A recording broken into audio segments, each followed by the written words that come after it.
ஆண்டுடைய நாம் மையப்படுவதாக பரலோக பிதாவே, இந்த வேதவாசிப்பு நிகழ்ச்சியை எங்களுக்கு ஆசீர்வதிக்கும்படிக்காக நாங்கள் உம்மை நோக்கி பார்க்குறோம்.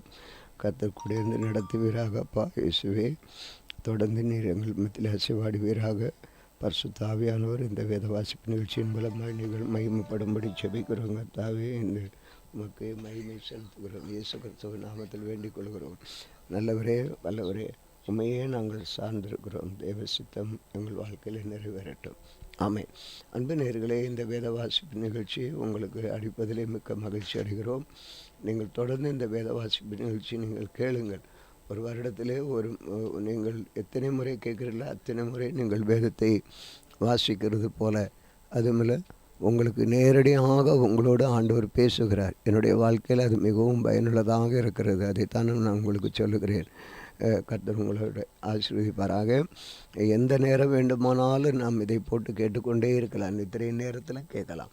வேதம் என்றால் கையில் எடுக்க முடியாத ஒரு நிலை இருக்கலாம். வேலை ஸ்தலங்களிலும் பயணங்களிலும் எடுக்க முடியாமல் இருக்கலாம். ஆனால் இது எப்பொழுதுமே நம்முடைய கரங்களில் இருக்கிறது. ஆகவே இதை பயன்படுத்தி இதுவாக இருக்கும். ஓகே, இன்றைக்கும் நாம் வாசிக்க வேண்டிய வேத பகுதி ஏசாயா தீர்க்கதரிசியின் புஸ்தகம் 7ஆம் அதிகாரம். ஏசாயா 7.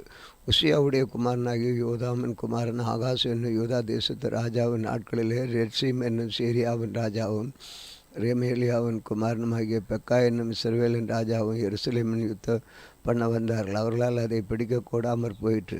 சீரியர் எப்பிராமை சார்ந்திருக்கிறார்கள் என்று தாவீதின் குடும்பத்துக்கு அறிவிக்கப்பட்ட போது ராஜாவின் இருதயமும் அவன் ஜனத்தின் இருதயமும் காட்டிலுள்ள மரங்கள் காற்றினால் அசைகிறது போல அசைந்தது. அப்பொழுது கர்த்தர் ஏசாயாவை நோக்கி, நீயும் உன் மகன் சேயார் யாசூபமாக வண்ணார் துறையில் இருந்துள்ள மேற்குளத்துக்கு மதகன் கடைசி மட்டும் ஆகாசுக்கு எதிர்கொண்டு போய் நீ அவனை நோக்கி, சீரியர் எப்ராயிமோடு ரெமலியாவின் மகனோடு உனக்கு விரோதமாக துராலோசனை பண்ணி நாம் யூதாவுக்கு விரோதமாக போய் அதை நெருக்கிய அதை தமக்குள்ளே பங்கிட்டு கொண்டு அதற்கு தாபேயரின் குமாரனாய ராஜாவாக ஏற்படுத்துவோம் என்று சொன்னது நிமித்தம் நீ பயப்படாமல் அமர்ந்திருக்கப்பார். இந்த 2 புகைகிற கொள்ளிக்கட்டைகளையும் சீரியரோடு அந்த ரேட்சின் ரெமலியாவின் மகனும் கொண்ட உக்கிரக கோபத்து நிமித்தம் உன் இருதயம் துவள வேண்டாம். கர்த்தராகிய ஆண்டவர் அந்த ஆலோசனை நிலைநிற்பதில்லை, அதன்படி சம்பவிப்பதும் இல்லை. சிரியாவின் தலை தமஸ்குவின் தலை ரேட்சியமின் இன்னும் அது 65 வருஷங்களில் எப்ராஹிமரும் ஒரு ஜலமாகிறாதபடி நொறுங்குண்டு போகும். எப்ராஹிமின் தலை சமாரியாவின் தலை ரெமலியாவின் மகன், நீங்கள் விசுவாசியாவிட்டால் நிலை பெற்றிருக்க மாட்டீர்கள் என்று சொல் என்றார். பின்னும் கர்த்தர் ஆகாசை நோக்கி, நீ உன் தேவனாகிய கர்த்தரிடத்தில் ஒரு அடையாளத்தை வேண்டிக்கொள், அது ஆழத்தில் இருந்தாகலும் உன்னதத்தில் இருந்தாகலும் கேட்டுக்கொள் என்று சொன்னார். ஆகாசோ, நான் கேட்க மாட்டேன், நான் கர்த்தரை பரீட்சை செய்ய மாட்டேன் என்றார்.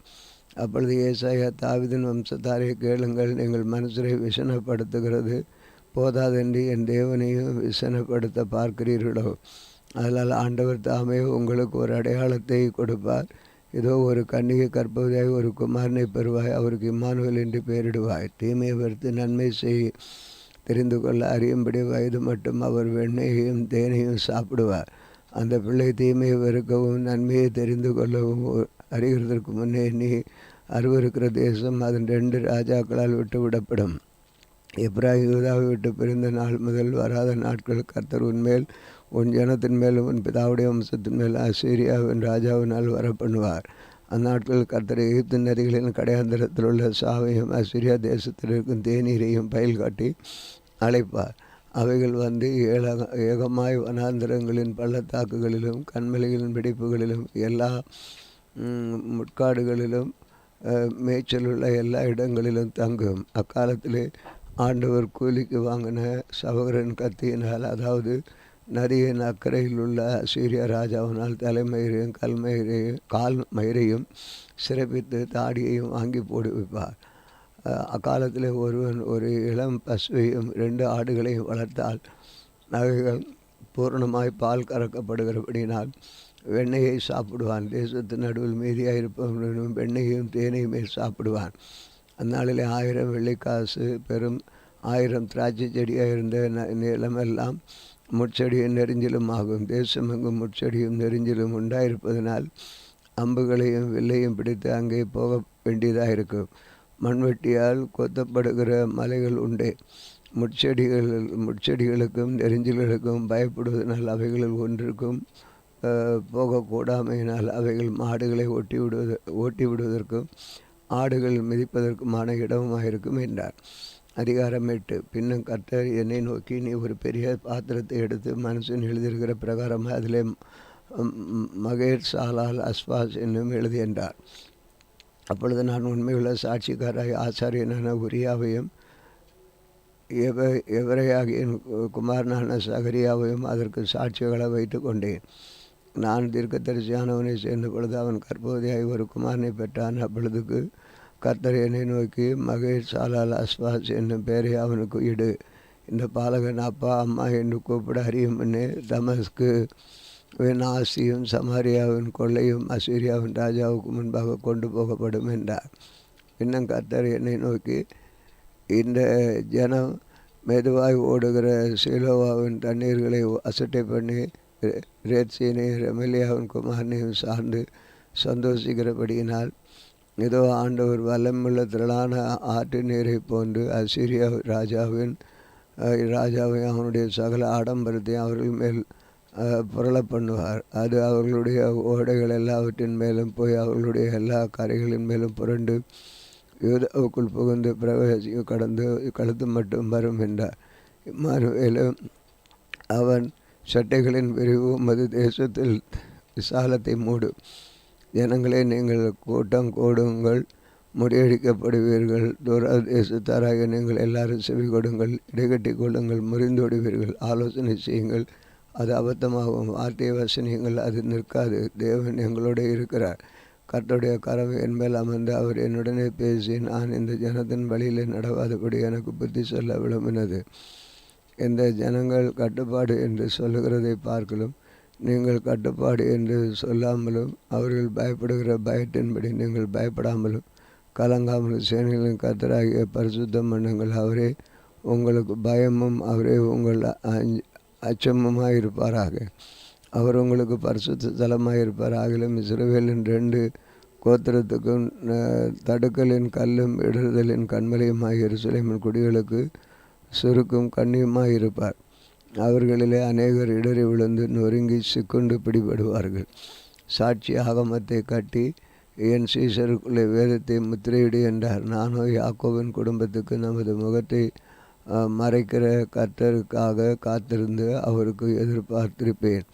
இதோ நானும் கர்த்தர் எனக்கு கொடுத்த பிள்ளைகளும் சீயோன் பர்வதத்திலே வாசமாக இருக்கிற சேனைகளின் கர்த்தரால் இஸ்ரவேலில் அடையாளங்களாகவும் அற்புதங்களாகவும் இருக்கிறோம். அவர்கள் உங்களை நோக்கி, அஞ்சனம் பார்க்கிறவரிடத்திலும் முணுமுணு என்று ஓடுகிற குறிகாரரிடத்திலும் விசாரியுங்கள் என்று சொல்லும்போது, ஜனங்கள் தன் தேவனிடத்தில் விசாரிக்க வேண்டிய நல்லதோ உயிருக்குள்ளவர்களுக்காக செத்தவர்களிடத்தில் விசாரிக்கிறலாமோ? வேதத்தையும் சாட்சி ஆகமத்தையும் கவனிக்க வேண்டும். இந்த வார்த்தையின்படியே சொல்லாவிட்டால் அவர்களுக்கு விடிய காலத்து வெளிச்சமில்லை. இடுக்க நடைந்தவர்களாயும் பட்டினியாயும் தேசத்தை கடந்து போவார்கள். அவர்கள் பட்டினியாய் இருக்கும் பொழுது மூர்க்க வெறி கொண்டு தங்கள் ராஜாவையும் தங்கள் தேவனையும் தூசிப்பார்கள். அவர்கள் அண்ணாந்துப்பார், அவர்கள் பூமியை நோக்கி பார்ப்பார்கள். ஆனாலும் இதோ இக்கட்டும் அந்தகாரம் இருக்கும். இடுக்கத்தால் இருளடைந்து அந்தகாரத்திலே தள்ளுண்டு அலைவார்கள். அதிகாரம் 9. ஆகிலும் அவர் செபுலோன் நாட்டையும் நப்தலி நாட்டையும் இடுக்கமாய் இனப்படுத்தின முந்தின காலத்தில் இருந்தது போல அது இருண்டிருப்பதில்லை. ஏனென்றால் அவர் கடற்கரை அருகிலும் யோர்தான் நதியோரத்திலும் உள்ள புறஜாதியுடைய கலிலேயனாகிய அத்தேசத்தை பிற்காலத்தில் மகிமைப்படுத்துவார். இருளில் நடக்கிற ஜனங்கள் பெரிய வெளிச்சத்தை கண்டார்கள். மரணைகளின் தேசத்தில் குடியிருக்கிறவர்களின் மேல் வெளிச்சம் பிரகாசித்து அதன் ஜாதியை திரளாக்கி அதன் மேல் மகிழ்ச்சியாக பெருக பண்ணி அறுப்பிலே மகிழ்கிறது போலவும் கொள்ளையை பங்கிட்டு கொள்கையில் கழிவுறது போலவும் உமக்கு முன்பாக மகிழ்கிறார்கள். மீதியானியர் நாளில் நடந்தது போல் அவர்கள் சுமந்த நுகட்டடியையும் அவர்கள் தோளின் மேலிருந்து மிலாட்டையும் அவர்கள் ஆளோட்டிகளையும் கோலையும் முறித்து போட்டார். அமளியாக யுத்தம் பண்ணுகிற வீரர் ஆயுத வர்க்கங்களும் இரத்தத்தில் புரண்ட உடுப்பும் அக்கினிக்கிரையாக சுட்டரிக்கப்படும். நமக்கு ஒரு பாலகன் பிறந்தார், நமக்கு ஒரு குமாரன் கொடுக்கப்பட்டார். கர்த்தத்துவம் அவர் தோளின் மேல் இருக்கும். அவர் நாமம் அதிசயமானவர், அவர் ஆலோசனை கர்த்தர், அவர் வல்லமையுள்ள தேவன், அவர் நித்திய பிதா, அவர் சமாதான பிரபு எனப்படும். தாவீதின் சிங்காசனம் அவருடைய ராஜ்யத்தையும் அவர்கள் திடப்படுத்தி அதை இது முதற்கொண்டு என்றென்னைக்கு நியாயத்தினாலும் நீதியினாலும் நிலைப்படுத்தும்படிக்கு அவருடைய கர்த்தத்துவத்தின் பெருக்கத்துக்கும் அதன் சமாதானத்துக்கும் முடிவில்லை. சேனைகளின் கர்த்தருடைய வைராக்கியம் அதை செய்யும். ஆண்டவர் யாக்கோபுக்கு ஒரு வார்த்தையை அனுப்பினார், அது இஸ்ரவேலின் மேல் இறங்கிட்டு செங்கல் கட்டு இடிந்து போயிட்டு பொழிந்த கல்லாலே திரும்ப கட்டுவோம். காட்டத்தி மரங்கள் வெட்டி போடப்பட்டது, அவைகளுக்கு பதிலாக கேரு மரங்களை வைப்போம் என்று அகந்தையும் மனப்பெருமையுமாய் சொல்லுகிற எப்பிராயிமரும் சமாரியாரும் குடிகளுமாகிய எல்லா ஜனத்துக்கும் அது தெரிய வரும். அதனால் கர்த்தர் ரேட்சியினுடைய சத்துருக்களை அவர்கள் மேல் உயர்த்தி அவர்களுடைய மற்ற சத்துருக்களை அவர்களுடைய கூட்டிக்கு வைப்பார். முன்புறத்திலே சீரியரும் பிற்புறத்திலே பெலிஸ்தரும் வந்து இஸ்ரவேலை திறந்து வாயில் பட்சிப்பார்கள். இவை எல்லாவற்றிலும் அவருடைய கோபம் ஆறாமல் இன்னும் அவருடைய கை நீட்டினபடி இருக்கிறது. ஜனங்கள் தங்களை அடிக்கிறவரிடத்தில் திரும்பாமலும் சேனைகளின் கர்த்தரை தேடாமலும் இருக்கிறார்கள். ஆகையால் கர்த்தர் இஸ்ரவேலின் மேல் தலையையும் வாலையும் கிளையும் நாணலையும் ஒரே நாளிலே வெட்டியை போடுவார். மூப்பனும் கனம் பொருந்தினவனுமே தலையை போய் போதகம் பண்ணுகிற தீர்க்கதரிசிய வால். இந்த ஜனத்தை நடத்துகிறவர்கள் எத்தனமாய் அவர்களால் நடத்தப்படுகிறவர்கள் நாசமடைகிறவர்களுமாய் இருக்கிறார்கள். அதனால் ஆண்டவர் அவர்கள் வாலிபர் மேல் பிரியமாக இருப்பதில்லை, அவர்கள் இருக்கிற திக்கற்ற பிள்ளைகள் மேலும் விதவைகள் மேலும் இறங்குவாரும் இல்லை. அது அனைவரும் மாயக்காரரும் பொல்லாதவர்களுமாக இருக்கிறார்கள். எல்லா வாயும் ஆகாமையும் பேசும். இவை எல்லாவற்றிலும் அவருடைய கோபம் ஆறாமல் இன்னும் அவருடைய கை நீட்டினபடி இருக்கிறது. ஆகாமியமானது அக்னியை போல எரிகிறது, அது முட்செடியும் நெரிஞ்சலையும் பட்சிக்கும். அது நெருக்கி காட்டை கொளுத்தும், புகை திரண்டு எழும்பும். சேனைகளின் கர்த்தருடைய சினத்தால் தேசம் அந்தகாரப்பட்டு ஜனங்கள் அக்கினிக்கு இரையாக ஒருவனும் தன் சகோதரனை தப்பவிடான். வலது புறத்தில் பட்சித்தாலும் பசித்து இருப்பார்கள், இடது புறத்தில் தின்றாலும் திருப்தி அடைவார்கள். அவனவன் தன் தன் சுயத்தின் மாம்சத்தை தின்பான், தன் புயத்தின் மாம்சத்தை தின்பான். மனாசே எப்ராயிம் மனாசையும் பட்சிப்பார்கள்.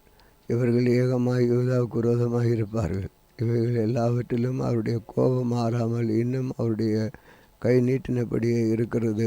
ஆமேன். வாசிக்க வேண்டிய வேதபதி வாசித்தோம். ஜெபிப்போம். அன்பின் ஆண்டவரே, இந்த வேளையில் நீர் கொடுத்த வேத பகுதிக்காய் ஸ்தோத்திரம். தொடர்ந்து நீர் ஆசீர்வதியும் இயேசு கிறிஸ்துவ நாமத்தில் வேண்டிக் கொள்கிறோம் பிதாவே. ஆமென். இந்த நாளிலும் எங்களுக்கு விரோதமாய் கிரியை செய்கிற சகல அந்தகார வல்லமையின் ஆவிகளையும் ஆண்டவராக இயேசு கிறிஸ்துவ நாமத்தில் கடிந்து கட்டுகிறோம். ஆமென், ஆமென், ஆமென்.